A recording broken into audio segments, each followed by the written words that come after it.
नमस्कार दर्शक बंधु एवं आसला बहुत बड़ खुशी खबर सुभद्रा योजनार तृतीय किस्ती टंका यही दिन मिले बोली घोषणा कर माननीय मुख्यमंत्री मोहन चरण माझी। चलतु ए वीडियो मध्य आपको सुभद्रा तृतीयतम किस्ती 5,000 टंका आपको केवे मिले ये वीडियो मध्यम जाने। चलतु आउ डेरी नगरी वीडियो स्टार्ट करवा ता पूर्व मोर गोटे छटिया अनुरोध आपन चैनल सब्सक्राइब करना सब्सक्राइब कर पाखे बेल बटन ऑन कर रखु एपर लेटेस्ट खबर गुड़ को आपण मैंने सर्वप्रथम जानीपर। वीडियो को लाइक करूँ अन्य मानक शेयर करूँ आप क्यों जिलूर देखुं निश्चित भाव कमेंट कर जनातु।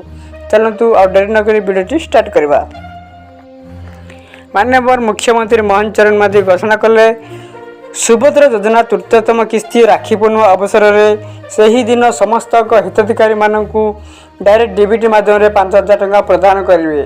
आपण मैंने जदि आवेदन करना एवं ही आप आवेदन करूँ।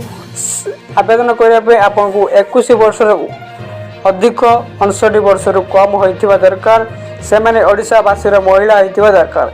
जदि यही तीन जदि आप सठिक भाव आपण मैंने आवेदन करूँ आपण को मिल पारे तीनोटी किस्ती एकाधर 15,000 टंका नचेत आप 5,000 टंका मिल पारे ताहा राखी पूर्णिमा अवसर में आपण एवं ही आप जनसेवा केंद्र जाई आप आवेदन करूँ। आपण को राखी पूर्णिमा रे मिलिबो 5,000 टंका। आपण आवेदन करने आप आधार कार्ड बैंक बुक यही दुईटी डॉक्यूमेंट थिबा दरकार। आपण जो बैंक ऐड करने चाहते ताहा निश्चित भाव डीबीटी मोड होइतिबा दरकार। जदि होई नहीं तेल आपण को आवेदन कले भी आपको मिलबा नहीं।